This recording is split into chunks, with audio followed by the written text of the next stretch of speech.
Halo semuanya, kami dari Universitas Muhammadiyah Bengkulu yang kemarin alhamdulillah lolos pendanaan program kreativitas mahasiswa di skema PKMKC. Sebelumnya saya sendiri itu ketua tim dari Nawasena Universitas Muhammadiyah Bengkulu, saya Dia Komala, dan ini teman saya Oktivalina Anggraini. dan di sebelahnya. Saya Muhammad Rizky Maulana. Saya Rama Zakarisya. Oke, di balik satu tim ini kami juga dibimbing oleh dosen pembimbing kami yaitu Bapak Agung Karisma Hidayah. Kami sendiri satu tim ini kami dari Teknik Informatika dari Universitas Muhammadiyah Bengkulu, dan saat ini kami menempuh pada semester 6.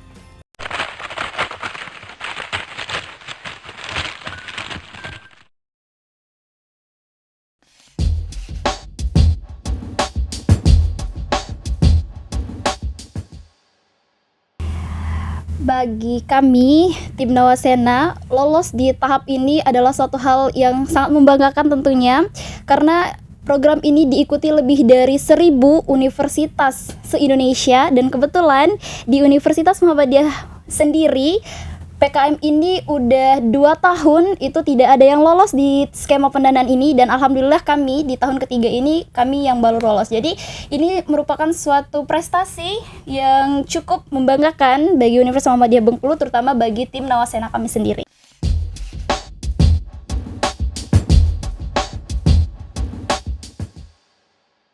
Baik, kalau untuk inspirasi kami sendiri itu bermula dari kami melihat di sosial media itu pada negara luar, terkhususnya negara Jepang, itu mereka membuat suatu kayak inovasi dari trotoar. Kan di negara mereka itu mayoritas warganya itu pejalan kaki ya, berjalan terus mau kemana-mana juga berjalan gitu.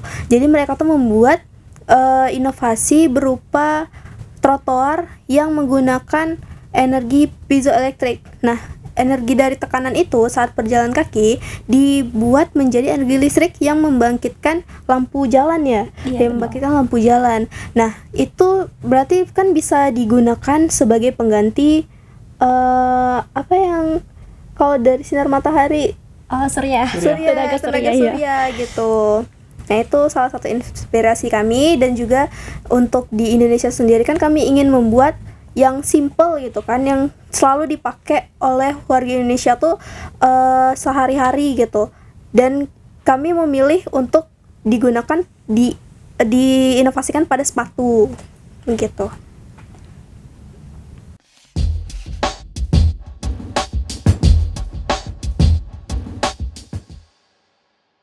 Yang pertama tentunya sepatu.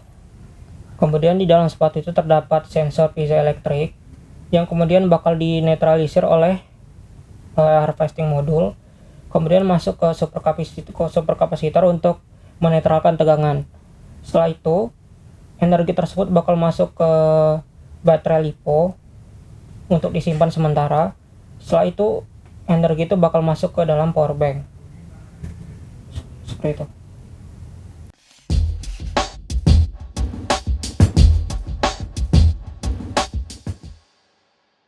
Jadi dari idenya itu tadi udah disampaikan sama Okti, dari kebiasaan sehari-hari berjalan kaki.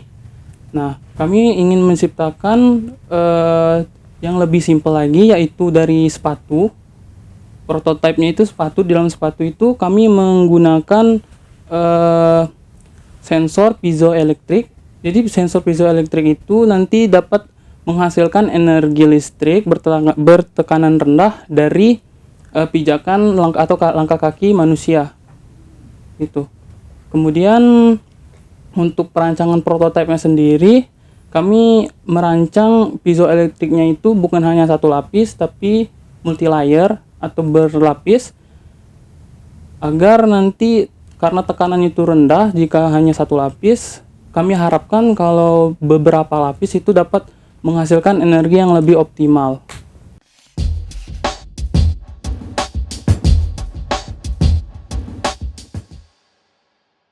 Oke, untuk multi lapis atau multi layer ya, kita itu menggunakan nanti ada piezoelectric transducer multi layer atau berlapis. Nah, itu artinya dari transducer itu kan mengubah satu bentuk energi ke energi lainnya lebih bisa digunakan secara optimal. Nah, di sini kan kita ambil dalam sistem ini, kami mengambil untuk tekanan dari langkah kaki itu yang dijadikan sebagai energi listrik berdaya rendah ya, namun masih berdaya rendah karena itu nanti dikonversikan ke dalam baterai. Baterainya itu baterai LiPo ya, masukkan ke baterai LiPo. Nah, itu nanti diaplikasikannya, nanti kita akan membuat suatu power bank kit yang dapat disalurkan ke alat elektronik seperti itu.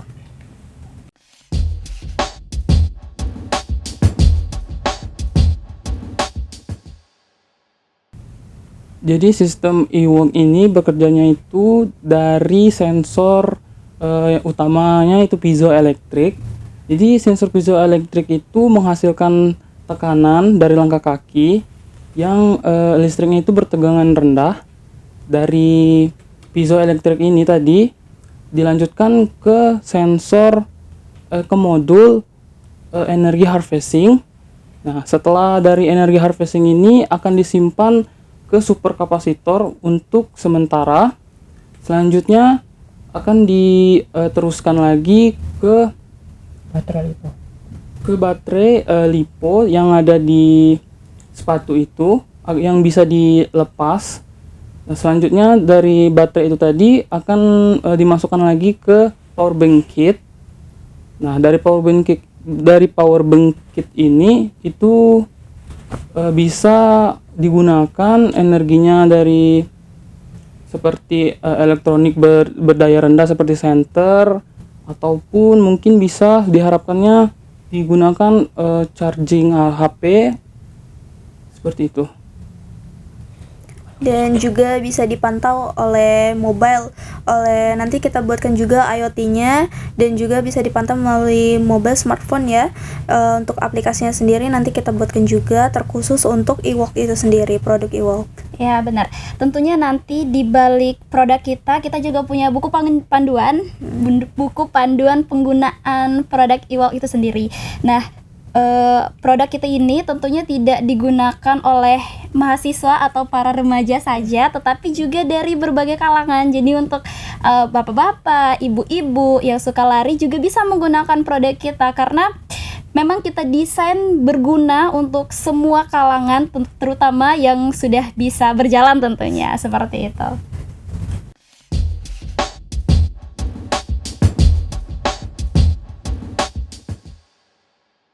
Kalau untuk tantangan terbesarnya itu salah satunya di awal kemarin kami sempat terhambat di pendanaan karena kami juga terlambat untuk menandatangani kontrak kan, yang jadwalnya seharusnya tanggal 4 Juni ya, namun kita baru tanda tangan tanggal berapa kemarin, 13 atau 10 itu. Iya, sekitar itu. Iya, sekitaran itu. Jadi kami terhambat sekitar 2 minggu, tidak bisa mengerjakan untuk membuat prototipe itu sendiri.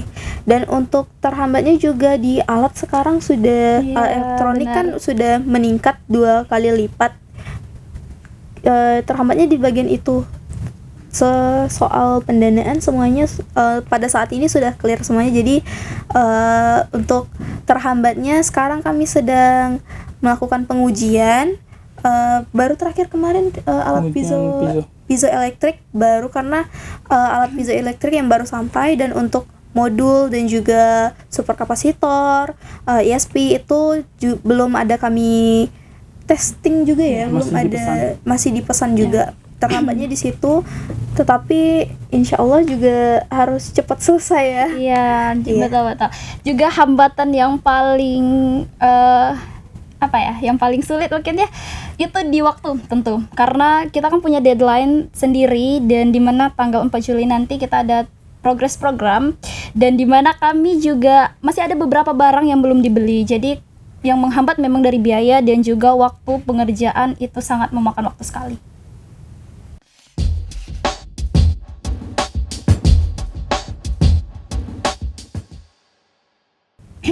Sebelumnya kita jelasin dulu ya. Mungkin dari program kreativitas mahasiswa sendiri itu dilaksanakan setelah pengumuman kemarin itu dalam tenggat waktu 4 bulan.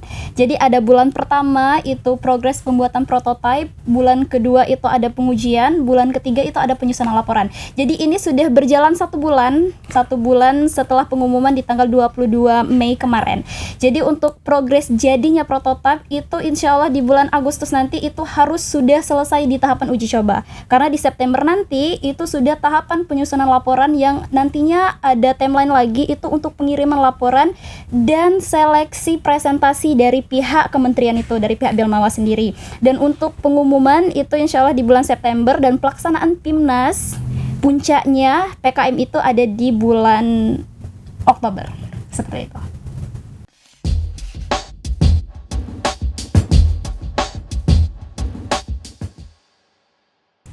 Kalau untuk semoga sukses ya sampai bisa digunakan pada masyarakat gitu kan, pada publik gitu.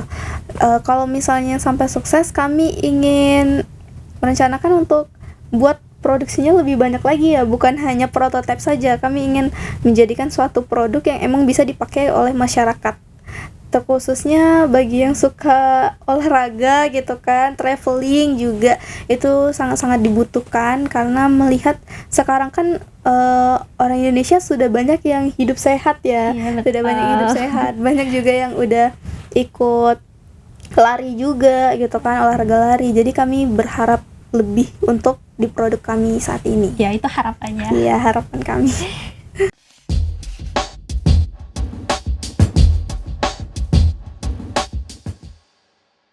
Harapan tim kami besar pada produk ini karena ini kan inovasi baru yang ada di Indonesia, mungkin tidak terlalu baru, tapi kami menciptakan kebaruan sendiri dari e-work tersebut melalui riset yang sudah kami lakukan beberapa bulan kemarin. Harapannya kalau misalkan produk ini benar-benar terrealisasikan sampai dengan selesai, tentunya bukan hanya dari segi kampus sendiri yang namanya menjadi apa ya bahasanya dilirik orang, tentunya kami sendiri itu menjadi menjadi ladang bisa melangkah lebih. Iya, untuk jenjang karir kami sendiri seperti itu, karena kan kita juga di bidang IT seperti itu. Jadi menurut kami inovasi ini sangat sejalan dengan program studi yang sekarang kami tempuh. Jika memang ini nanti berlanjut hingga ke seterusnya, jadi kami tidak usah memikirkan karir ke depannya harus melamar kemana, kesini. Jadi kami tetap fokus pada program ini dan menyelesaikannya atau mensukseskannya sampai ke puncak yang memang seharusnya menjadi standar seperti itu.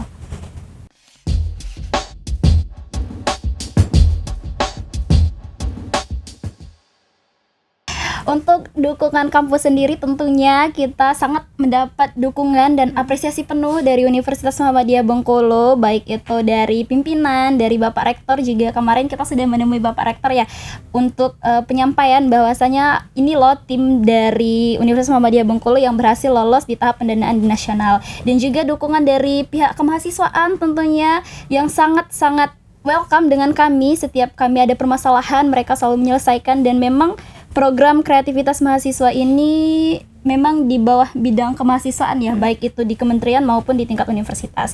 Dan selanjutnya juga kami mendapat dukungan penuh dari fakultas, tentunya fakultas kami sendiri, Fakultas Teknik di Universitas Muhammadiyah Bengkulu. Kami dapat dukungan penuh dari Bapak Dekan, memperbolehkan kami untuk menggunakan peralatan yang tentunya ada di Fakultas Teknik.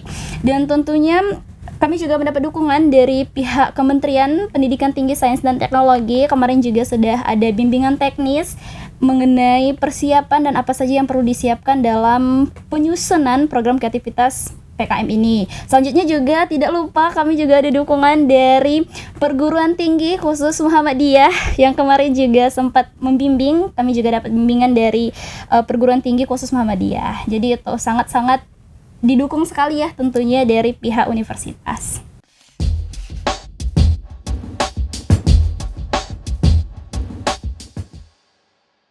Pesan terkhusus buat mahasiswa di seluruh Indonesia ataupun terkhusus mahasiswa Universitas Muhammadiyah Bengkulu, sesuatu yang awalnya terlihat susah, terlihat menakutkan, jika kita berbicara mengenai kami kampus kecil loh, berada di provinsi yang kecil, itu bukan jadi tantangan teman-teman. Namun yang harus kita tanamkan di dalam diri kita adalah kemauan. Kami bersama dengan tim, ini bukan kali pertama kami mencoba PKM, ini kali kedua kami dengan kemarin kegagalan. Jadi sesuatu yang mungkin kita capai hari ini bukan hasil dari apa yang kami dapat hari ini, tetapi itu adalah hasil yang kami dapat dari tahun-tahun sebelumnya. Jadi kalau hari ini kita gagal, ingat jangan pernah berhenti ataupun menyerah. Tunjukkan kalau kita adalah mahasiswa, kalau kita punya kemauan, kalau kita adalah agen of change. Jadi menurut kami, satu kegagalan bukan berarti untuk mundur, tapi satu kegagalan adalah kunci sukses menaklukkan universitas-universitas yang ada di Indonesia. Gitu. Dan satu lagi, jangan lupa kami mohon dukungannya untuk follow akun media sosial Nawasena kita untuk melihat perjalanan program atau produk Nawasena ini melalui akun Instagram dan TikTok Nawasena underscore UMB IWOK Universitas Muhammadiyah Bangkala, dan akun TikToknya juga sama. Jadi mohon dukungannya untuk semuanya. Semoga kami dari tim Nawasena sukses menyelesaikan atau menyelenggarakan program kreativitas mahasiswa ini.